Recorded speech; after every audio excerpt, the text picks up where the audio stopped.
the third critical choice I made on my journey was to build trust.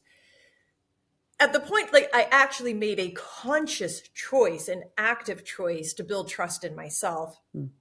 because I just didn't, outside of the safety and the construct of my sister, I didn't trust myself in the decisions that I would make and all of that.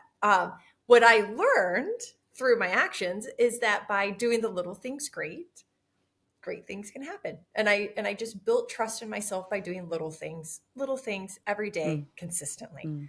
And finally, then I was able to inspire the trust of others. Has there been a time how about this? Will you share a time where you had to build trust in yourself? Mm. Where you had to build trust in yourself. And then if you remember and can recall, what are some of the ways you did it?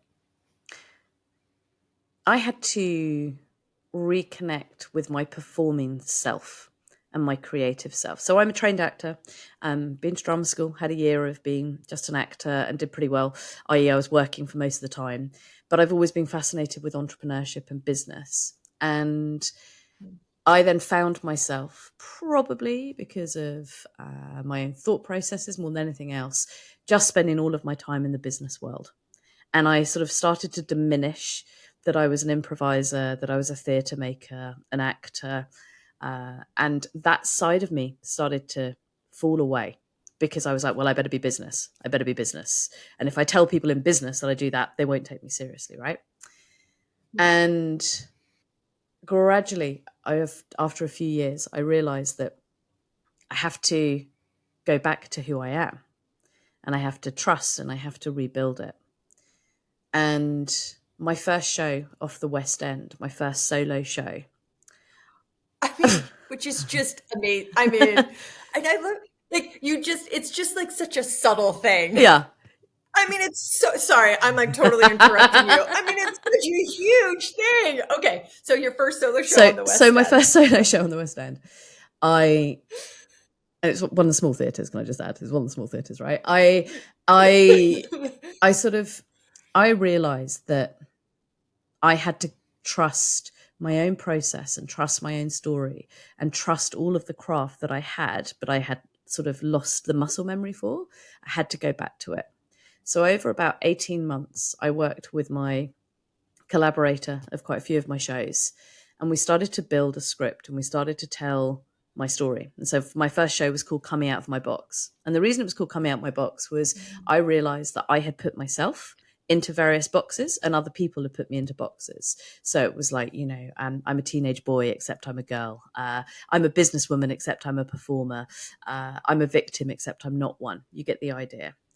And there was a reclamation of my own trust of self that I could stand up on stage and own it and deliver it and engage with an audience in a way that was telling my truth in a new way that I hadn't done for a very long time.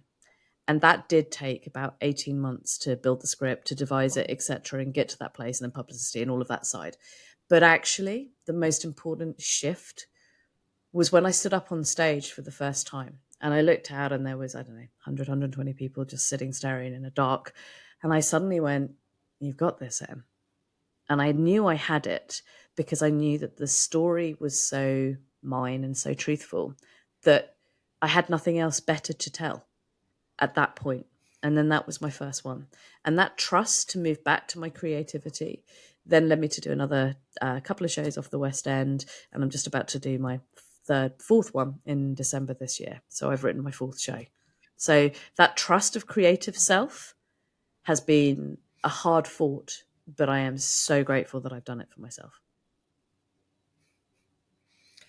And congratulations. Thank you.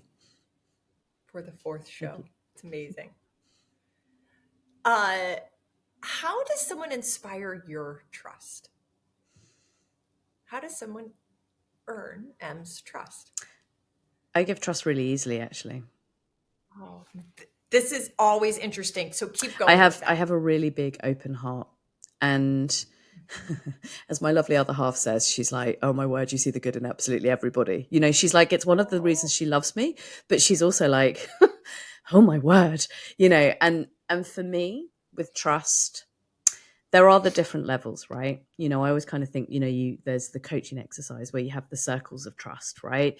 And, so you have your own little name and you have to trust yourself, and then you draw a circle, and then there's like probably your partner and maybe one other person, and then you kind of draw out. And that very close circle of trust is quite small for me. But in terms of going out into the world, I trust that 95% of the world only want good things and want to be happy. And sometimes they might come across in not their best way or the most kind way, but generally that's because they're scared of something, or they haven't dealt with something, or they've just had a bad day. So actually, for me to trust people, I trust easily and I trust hard.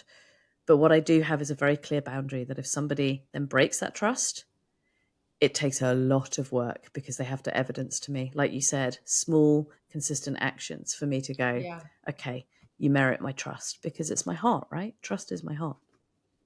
Yeah. Thank you for joining me for this episode of the Choose and Become interview series. To check out more episodes, go to www.trishkendall.com/podcast. Or go to any of your favorite podcast channels, including YouTube, under Trish Kendall Speaks, and you'll find this interview and more. Choose and become.